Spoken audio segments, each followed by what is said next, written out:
오늘은 신년 첫째 주일을 우리가 함께 맞았습니다. 어제가 소환이었습니다. 보통 소환되면 상당히 추운 날씨인데 그래도 비교적 그렇게 춥지 않은 날씨였고요.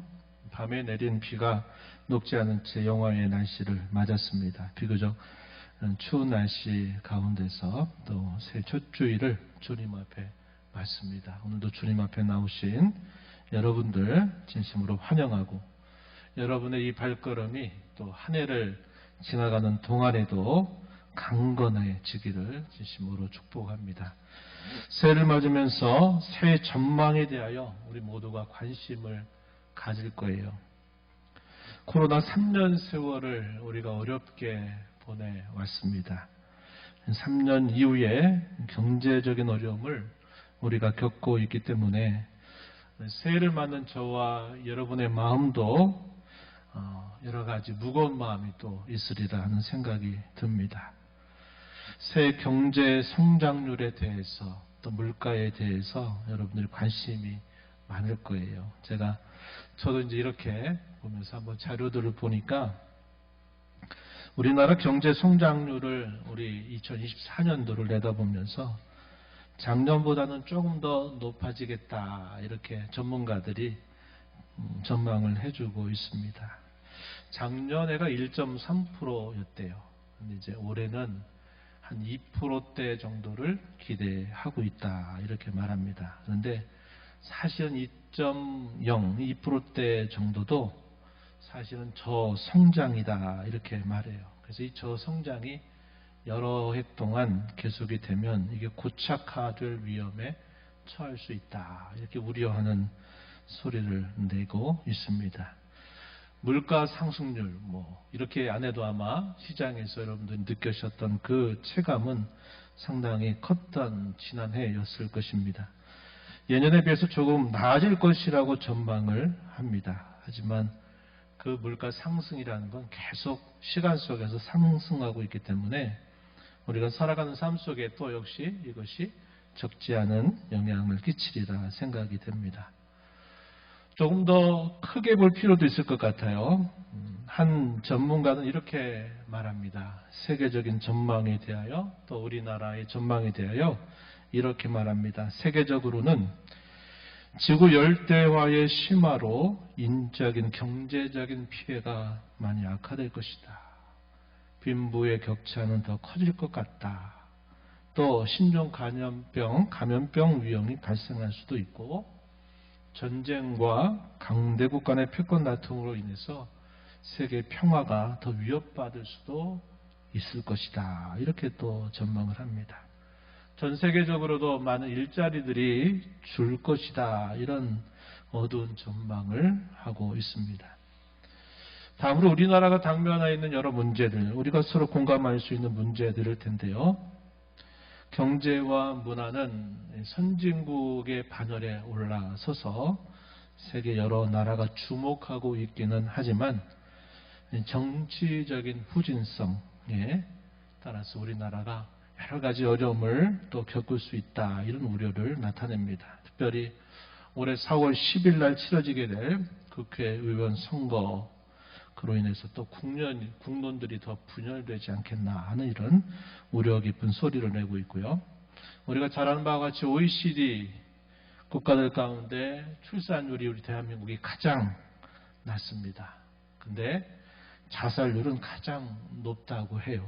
그래서 이런 문제들도 역시 우리나라가 2024년도를 시작하면서 어떻게 해야 될까 우리가 함께 기도하고 또 풀어가야 될 중요한 숙제가 된다 여겨지고요. 또 하나 제시하고 있는 게 세대 간의 소통 문제, 또 이웃 간의 소통 문제가 그것이 어렵다. 이런 문제들을 우리가 잘 극복해야 되겠다. 이러한 전망들을 내주고 있습니다. 공감이 많이 되는 그런 지적으로 여겨져요. 새해에 대한 기대를 가지면서도 여러 전망들은 역시 또 밝지만은 않은 또 새해를 우리가 이렇게 출발하게 된 것입니다. 지난 12월 열왕기상의 말씀을 함께 우리가 읽어왔습니다. 또 신년 1월을 맞이해서 열왕기야의 말씀을 우리가 함께 읽습니다. 특히 열왕기상의 후반부로부터 이 열왕기 하의 전반부 내용을 살펴보게 되면 당시의 북이스라엘 나라의 상황이 대단히 어려움을 보여줍니다. 그 시대는 아합의 왕가가 이 북이스라엘 나라를 다스릴 때였습니다. 아합으로부터 시작을 해서 그의 아들이었던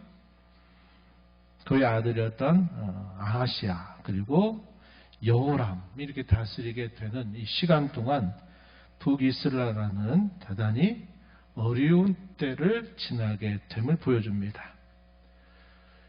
북이스라엘의 초대 왕이었던 여로보암의 길, 우리가 많이 들어본 표현이죠. 이 여로보암의 길보다도 더 나쁜 아합의 길을 만든 시대가 바로 이때였습니다. 안타깝게도 길을 찾고 길을 만들되 더 악한 길, 더 망할 길을 찾고 있는 시대였다는 것입니다. 오늘 우리는 그 어둠의 시대, 암울한 시대를 신앙으로 밝혔던 이들의 모습을 살펴보게 될 것입니다. 새해를 출발하는 저와 여러분의 마음을 잘 점검하고 새롭게 하는 시간이 되기를 바랍니다. 그리고 그런 열매를 맺어서 이 2024년 연말에는 하나님께 더 큰 영광을 돌려드리게 되기를 바라는 마음입니다. 오늘도 말씀과 함께 역사하시는 성령께서 저와 여러분을 깨닫게 하시고 은혜를 더해 주시고 또 새롭게 해주시기를 진심으로 기원합니다. 앞에서 말씀을 드린 것처럼 엘리야와 엘리사가 활동했던 시대, 이 북이스라엘의 왕조는 아합 왕가가 다스렸던 시대였습니다. 넓게는 이 시대를 뭐라고 말하냐면 오므리 왕조라고 그래요. 아합의 아버지였던 오므리로부터 시작이 돼서 아합, 그리고 그 아합의 아들이었던 그 두 아들들이 다스리게 됐던 그런 시대에 우리가 너무 잘 아는 엘리야 선지자, 그리고 그 뒤를 이어서 엘리사 선지자가 활동을 하게 됩니다. 아합 왕이 북이스라엘 나라를 22년 다스렸다 이렇게 말하고요. 그의 아들이었던 아하시아는 2년을 다스립니다. 그리고 이 아하시아의 형제였던 여호람이 약 11년 정도를 다스려요. 그래서 이 아합의 왕가가 북이스라엘 다스렸던 때가 약 35년을 다스리게 됩니다. 그래서 이 아합과 아하시아가 활동했던 시대에는 잘 아는 엘리야가 하나님의 말씀을 받아서 사역을 하고요. 그리고 여호람이 다스리게 되는 때에는 엘리사가 이 엘리야의 뒤를 이어서 활동을 하게 됩니다.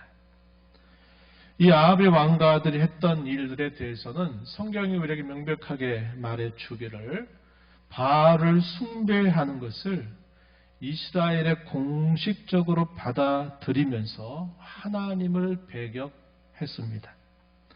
특히 아합은 자신의 이전 모든 사람들보다도 악을 더 행해서 여로보암의 죄를 따르는 정도, 이것을 가벼운 것처럼 여기고서는 이 이스라엘, 거기에 바알의 신전을 만들고요.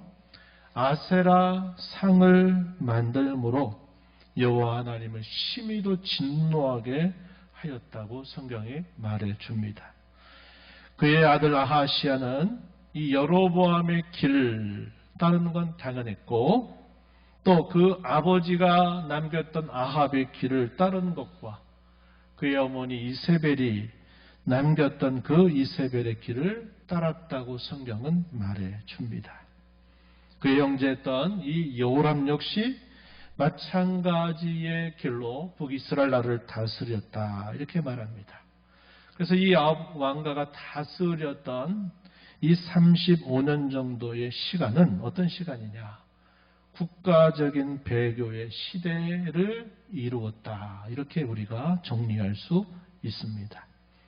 이 시대는 깊은 영적 어둠에 빠져들었고 그 결과 많은 현실적인 고통이 수반되었습니다. 그것은 하나님께서 그들에게 내리시는 징계의 모습 이었다. 이렇게 말할 수 있어요. 이때 엘리야와 엘리사는 선지자로 부름을 받습니다. 이렇게 선지자로 부름받아서 가뭄과 기근 또 흉년뿐만 아니라 전쟁의 여러 위험들을 겪으면서 국가적인 여러 재난들을 감내해야만 했습니다. 그뿐만 아니라 격렬한 영적인 전쟁을 벌여야만 했고 그 시대의 불의와 맞서서 싸워야만 했던 것이라는 겁니다. 이들의 활동 기록 열왕기상 17장에서부터 열왕기역 9장 전반부까지 비교적 많은 내용들을 자세하게 기록해 주고 있습니다. 이 엘리야에 관해서는 열왕기상 17장에서부터 열왕기하 1장에 소개가 되고요. 엘리사에 대해서는 열왕기하 2장에서부터 9장 전반부까지 이들의 활동이 상세하게 소개가 되고 있습니다. 다른 바와 같이 엘리야는 죽음을 겪지 않고 하늘로 옮겨졌습니다. 엘리사는 이 엘리야의 제자로서 그의 계승자가 됩니다. 열왕기하 2장 15절 말씀을 보시면 이렇게 기록합니다. 맞은편 여리고에 있는 선지자의 제자들이 그를 보며 말하기를 엘리야의 성령이 하시는 역사가 엘리사 위에 머물렀다 하고 가서 그에게로 나아가 땅에 엎드려 그에게 경배하였다. 이렇게 말합니다. 뭐라고 표현했습니까? 엘리야의 성령이 하시는 역사가 엘리사 위에 머물렀다. 많은 그 선지자의 제자들이 이 엘리사를 보고 하는 말입니다. 하나님의 영이 그와 함께하는 그 역사를 목도하고서는 엘리야와 함께했던 그 성령이 이제 당신과 함께한다 이렇게 말하면서 이 엘리사가 엘리야의 계승자가 되었음을 보여줍니다. 이 엘리사가 감당하는 사역은 크게 두 가지 면이었습니다. 하나는 생명과 구원을 이루는 역사를 감당하고 또 하나는 사망과 심판의 역사를 감당하는 일이었습니다. 그들이 가는 그 일에 이 두 가지 면이 드러난다는 거예요. 그런데 이것은 우리가 잘 생각해 보면 그들이 선포하는 하나님의 말씀의 두 가지 결과와 같다는 것을 우리는 알게 됩니다. 하나님의 말씀을 맡아 그 말씀을 전하게 될 때 그 말씀이 드러내는 두 가지 대조적인 결과. 하나는 생명과 구원의 역사를 이루지만 또 하나는 사망과 심판의 역사를 이룬다는 것이죠. 엘리사는 이 두 가지 사역을 감당하는데 열왕기하 2장 21절 이하에서 잘 소개가 됩니다. 여리고와 베델에서 있었던 일을 성경은 소개해 줍니다. 잠시 살펴보면 이 여리고라고 하는 지역은 우리가 잘 아는 바와 같이 여호수아가 이 여리고성을 점령하게 되면서 이 여리고에 누군가 다시 성을 건축하는 자가 있다면 그의 아들들을 잃어버릴 것이다 라고 저주했던 때가 있습니다. 그래서 시간이 흐르면서 이 여리고에 아합 시대 때 한 사람이 여기에 성을 건축하려고 하다가 그의 아들들이 죽게 되는 그런 사건이 발생했어요. 그래서 이 여리고 지역은 물 근원 자체가 상당히 좋지 않았고요. 또 열심히 농사를 해도 수확물이 거두기 어려운 그런 어려움이 있었다 하는 것입니다. 그때 그러한 사실들을 엘리사에게 말했을 때 엘리사가 하나님께 기도하고서는 이렇게 처방을 내리죠. 물 근원으로 나아가서 소금을 그 물 근원 가운데 던지면서 이렇게 말했습니다. 여호와의 말씀이 내가 이 물을 굳혔으니 이로부터 다시는 죽음이나 열매 맺지 못함이 없을지니라 하셨다. 이렇게 엘리사의 말이 끝나자마자 그 물 근원이 치유가 되면서 여기에 다시 회복이 되는 역사가 일어나게 된 것입니다. 그 외에 엘리사가 어디로 옮겨가냐면 베델이라고 하는 곳으로 올라갑니다. 그런데 이 베델로 올라가는데 이 성읍에 있는 많은 아이들이 이 엘리사를 향해서 조롱하고 멸시하는 일이 있게 됩니다. 대머리 그러면서 저리 가라 이렇게 멸시하는 일이 있게 돼요. 이것은 단순히 엘리사 개인에 대한 모독을 넘어서서 그것은 치열했던 영적인 전투의 장면을 우리에게 떠올려 주는 모습입니다. 베델이 어떤 곳입니까? 역사적으로 그것으로 올라가면 야곱에게 있어서는 대단히 중요했던 장소였죠. 그러나 특별히 분열 왕국의 시대가 시작이 되면서 이 여로보암 1세는 이 베델과 단이라고 하는 곳에다가 큰 제단을 만들고 거기에 금송아지 우상을 만들어서 이스라엘 자손들이 하나님 앞에 경배할 때 이곳에 나와서 경배하라고 말하는 그런 곳이 되어버린 겁니다. 그러다 보니까 이 베델은 우상 숭배의 본거지가 되어 버렸던 곳이었습니다. 그런데 놀랍게도 이 엘리야와 엘리사 시대에 그들을 따르는 많은 제자들이 있어요. 우리가 소위 선지학교다 이렇게 부르기도 하는 곳인데 이 베델이라고 하는 곳에 여기 선지자들을 양성하는 학교가 있었단 말이죠. 그러니까 이 베델 지역은 한편으로는 우상 숭배를 계속 종용하는 그런 곳이기도 하면서 또 한편으로는 그곳에 하나님의 말씀을 따라 살고 그 말씀을 지켜 살기를 소원하는 이 선지자의 제자들이 함께 있는 곳이기 때문에 치열한 영적인 전쟁이 벌어지고 있는 곳이었다 하는 겁니다. 그래서 이 엘리사가 그곳을 찾아올 때 그를 모독하고 멸시하는 것은 단순히 엘리사의 외형적인 외모를 가지고 멸시하고 모독하는 행위가 아니라 엘리사가 섬기는 하나님을 결국 멸시하고 조롱하는 태도와 다르지 않았다는 겁니다. 그때 이 엘리사가 어떻게 합니까? 여호와의 이름으로 그들을 저주하게 되자 그 저주가 그대로 임하게 되면서 그곳에 암콤이 나와서 그 저주했던 사람 가운데 42명이 죽음을 당하게 되는 일이 발생했습니다. 열왕기하 2장 24절 말씀에 이렇게 기록합니다. 엘리사가 뒤로 돌이켜 그들을 보고 여호와 이름으로 저주하며 곧 수풀에서 암곰 둘이 나와서 아이들 중에 42명을 찢었더라. 이렇게 기록해 줍니다. 이게 보여주는 게 뭡니까? 하나님을 멸시하고 하나님을 배격하는 자들에게 사망과 죽음과 심판이 일어난다고 하는 것을 보여주는 하나의 사건이 되었던 것입니다. 그 어두운 시대에 엘리사가 감당했던 또 다른 역할이 있어요. 그것은 하나님의 백성들의 공급자 역할을 하는 것이었습니다.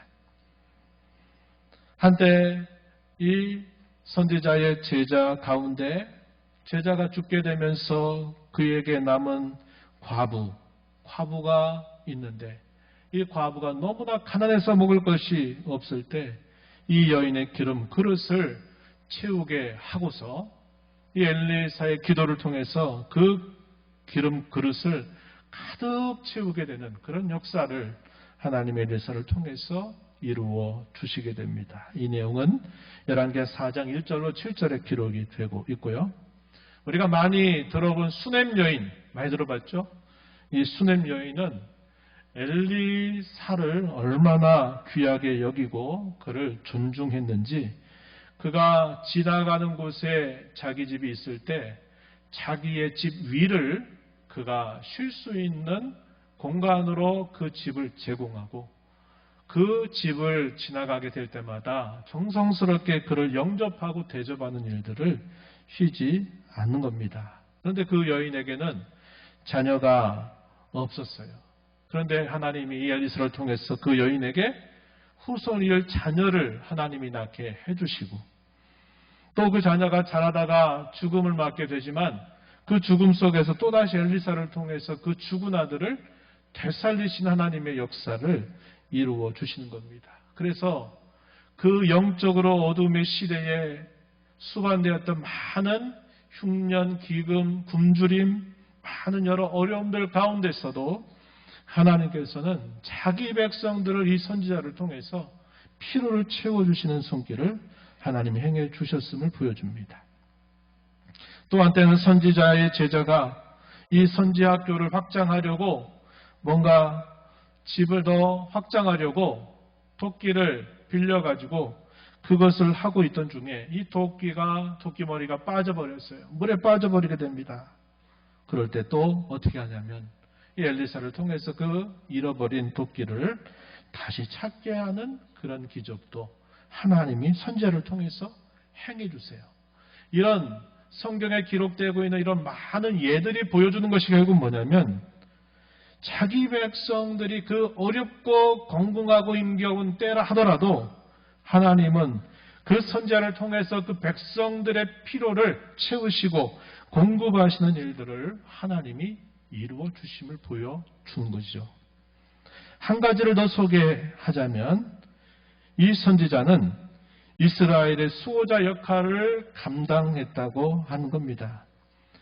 아람 나라에 의해서 공격을 당하는 일이 잦았습니다. 위험에 처하게 될 때마다 이 이스라엘 나라를 누가 보호하는가? 왕이 군사력으로 이스라엘을 보호하는 게 아니라 엘리사 한 사람이 이 나라를 보호하는 역할을 감당했다는 것을 보여줍니다.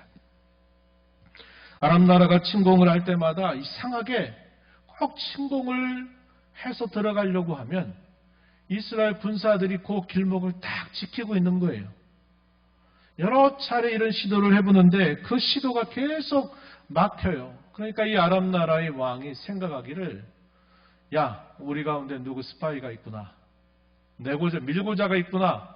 그가 누구인지 빨리 찾아내라. 이렇게 명령을 내리지만 신하 중 한 사람이 그것은 우리 가운데 밀고자가 있어서가 아니라 저 이스라엘 땅에 하나님의 사람 엘리사가 있는데 이 사람은 우리가 여기서 이야기한 모든 것들을 이미 다 알아차리듯이 그것을 다 이스라엘 왕에게 말해서 우리가 공격을 들어가려고 하면 먼저 와서 거기를 지켜서 못 들어오게 막고 있다고 이렇게 보고를 하게 되는 것입니다. 그랬더니 아람 왕이 뭐라고 말합니까? 그럼 엘리사를 죽여라. 이렇게 말을 한 것이죠.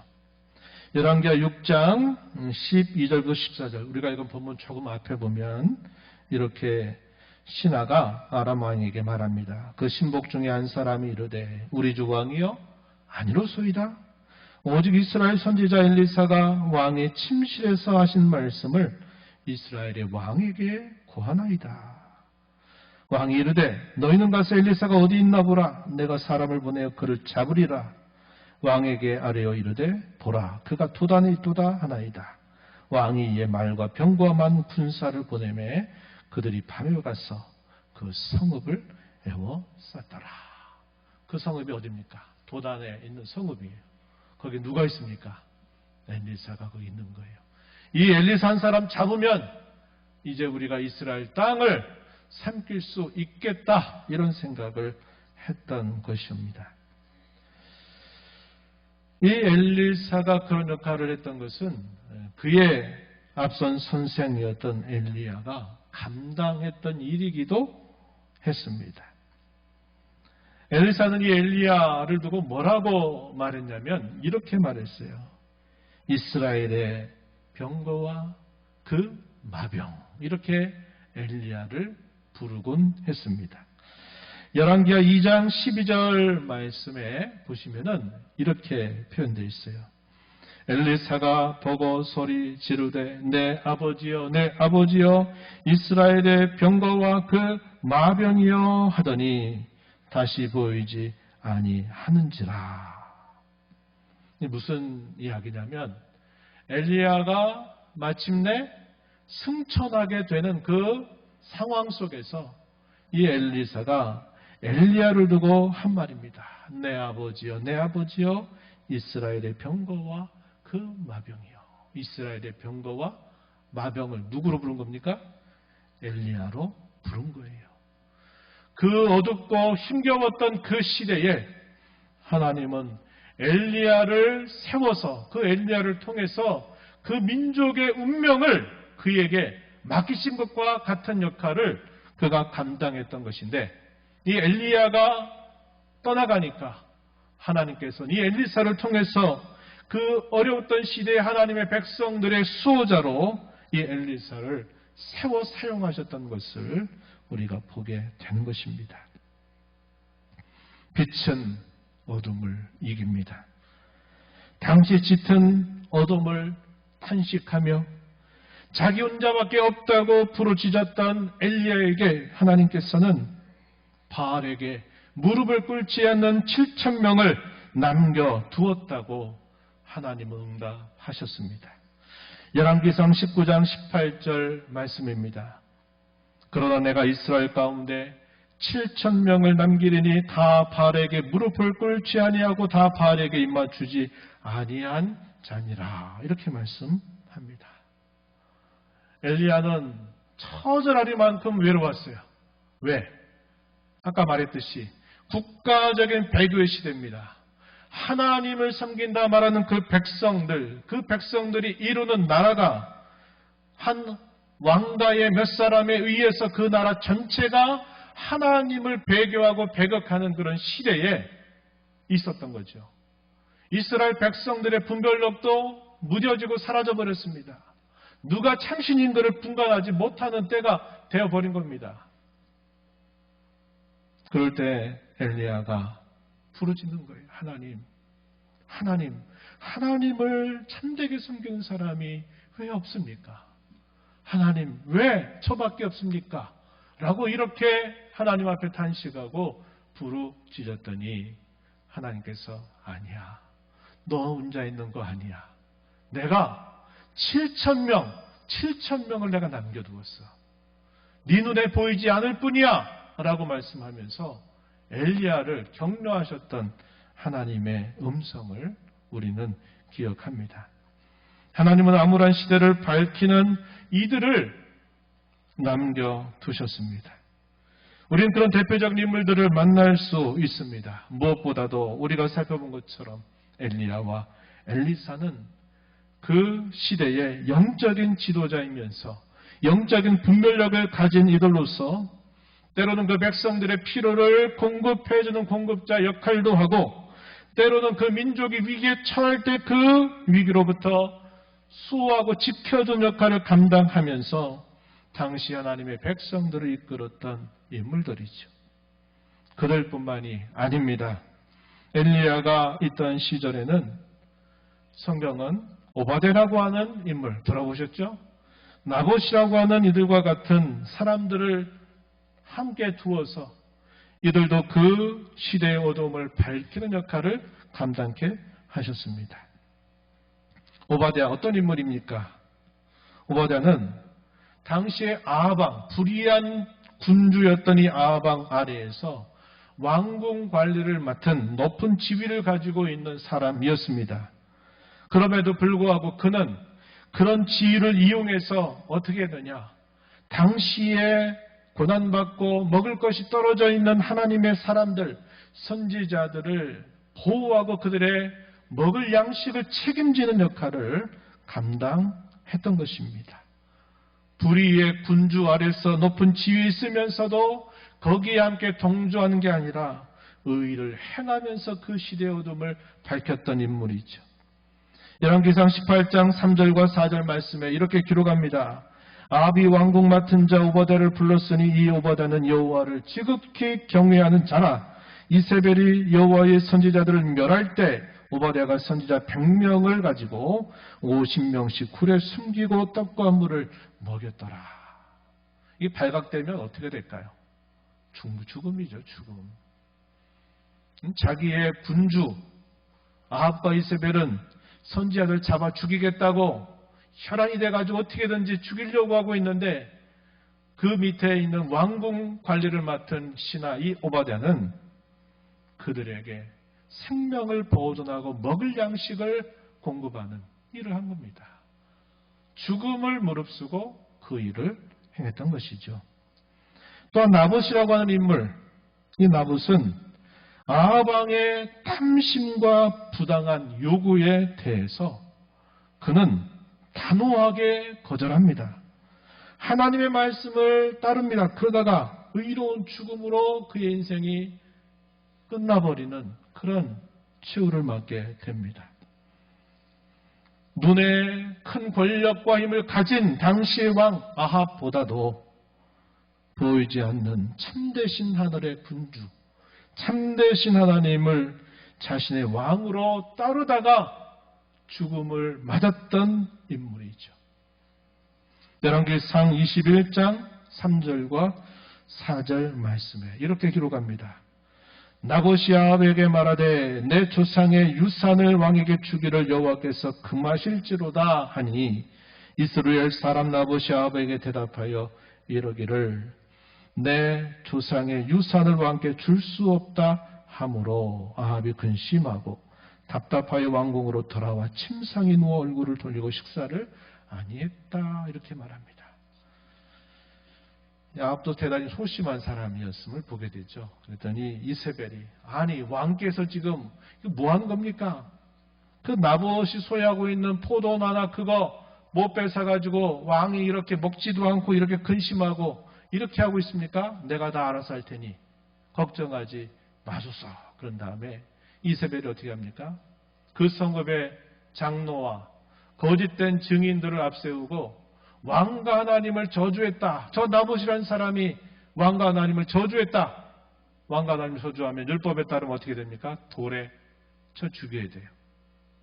증인들을 2명 세우니까 그리고 다 짜고 치니까 나봇이 그 불의한 그 재판을 받아서 돌에 맞아 죽는 일이 생겨나게 된 겁니다.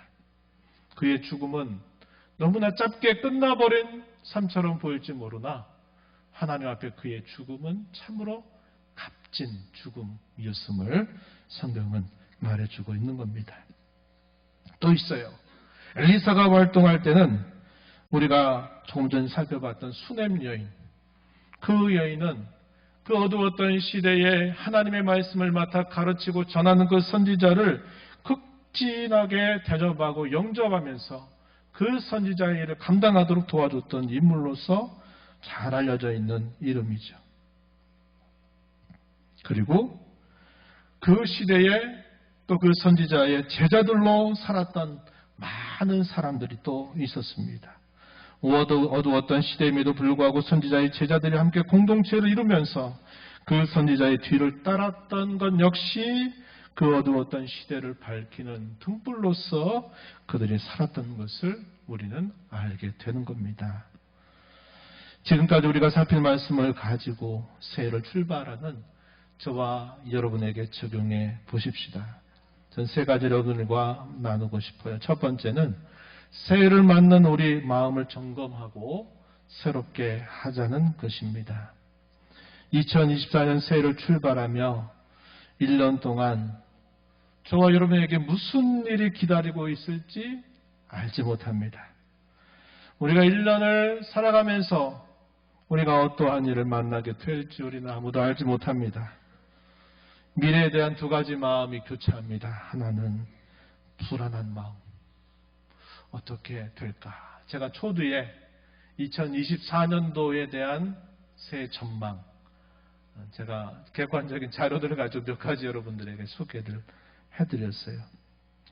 불안한 마음이 커지면 굉장히 마음이 무거울 겁니다. 불안보다 기대가 커지면 그래도 뭔가 소망적일 거예요. 근데 우리가 항상 미래에 관해서는 이 2가지 마음이 교차해요.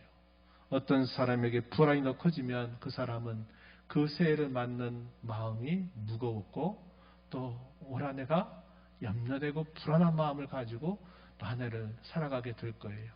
그러나 반대로 불안한 마음이 있지만 기대를 가지고 그 소망을 가지고 그것을 가지고 품고 살아가면 또 우리가 희망을 가지고 한 해를 힘차게 달려갈 수 있는 것이죠. 처음에 생각했던 것처럼 객관적인 전망은 희망적인 것보다 불안이 더 클 것입니다. 저와 여러분의 신앙의 세계는 어떨까요?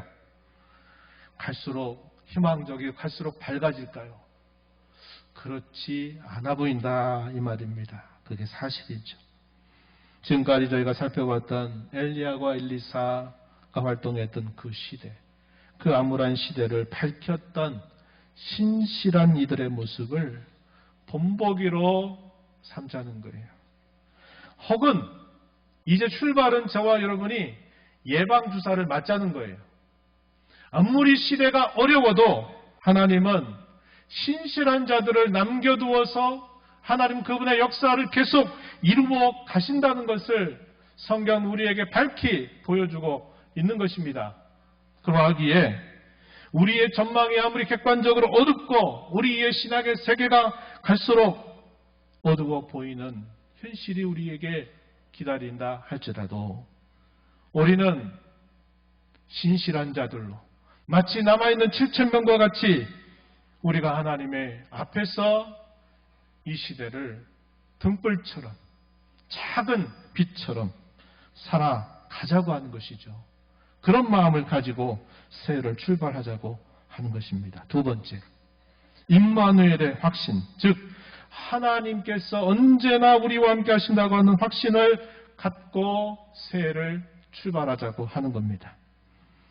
특별히 우리는 위기 상황에서 하나님을 보지 못하는 실수를 늘 반복하곤 하죠.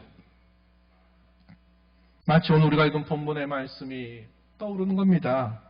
아람의 군대가 저 엘리사 한 사람 죽이면 된다라고 생각하고서는 한 사람을 잡기 위해서 말과 병거와 많은 군사들을 보내가지고 도단이라고 하는 이 성읍, 엘리사가 있는 그 성읍을 에워싸버린 겁니다.